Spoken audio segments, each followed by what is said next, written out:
Alors, l'histoire de Christophe Roccancourt, ça pourrait être un film, ça a été un livre culte qu'on a tous, nous, feuilleté quand on était adolescents. La vie de Christophe Roccancourt est au cœur d'un documentaire qui s'appelle tout simplement Roccancourt, le film, de David Serrero. Ça sort le 3 avril au cinéma. Dans ce documentaire, vous racontez votre enfance, votre vie d'escroc international à Hollywood, à New York, quand vous faisiez passer pour un membre de la famille Rockefeller.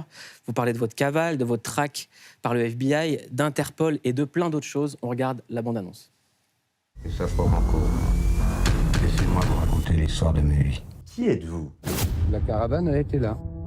Avec ma mère, je venais à la messe ici. On était pauvres, hein, on n'avait rien. Nous. Je m'échappais, je rêvais. C'était l'abbé Renard qui nous donnait à manger. Je me disais qu'un jour, ça serait meilleur. Parcours hors du commun. Ça l'a été. Quand on démarre comme ça dans la vie, on peut que partir vers le haut. L'enfance, c'est la détermination de ce que tu vas être plus tard. Ça la endurcit tout de suite. C'est là que je commence à comprendre qu'il y a un peu d'argent. Psychologie particulièrement affinée. La qualité première, c'est l'instant. Il y a qu'un Roccancourt, il est imprévisible. Moi, mes deux ressorts, ils étaient là. Ou mourir ou vivre. La main de Dieu a été de mon côté puisqu'il m'a laissé vivre. L'épopée Roccancourt à l'arrêt. Je suis le playboy, tout le monde veut être avec. He could charm anybody.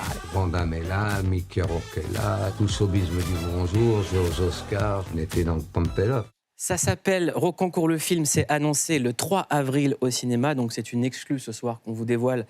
Dans Click, dedans vous dites que vous aviez deux ressorts, mourir ou vivre. Oui, je pense que... On dirait une phrase de 50 Cent, Get rich or die trying.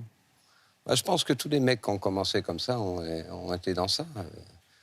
Je pense que quand on vient du bitume et qu'on vient du bas, il n'y a qu'une chose qu'on peut faire, c'est s'élever. Donc voilà, je pense que sinon j'aurais été à l'usine, voilà. Je crois que j'étais pas fait pour ça. Est-ce que l'élévation, ça passe que par l'argent? Non.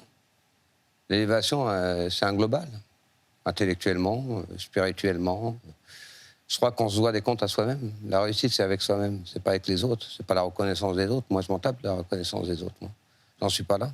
Et là, ça va, quand vous regardez dans le miroir? Quand je me regarde, je me dis, voilà, d'où je suis parti, c'est pas mal. Ouais. Vous êtes parti d'où? De rien.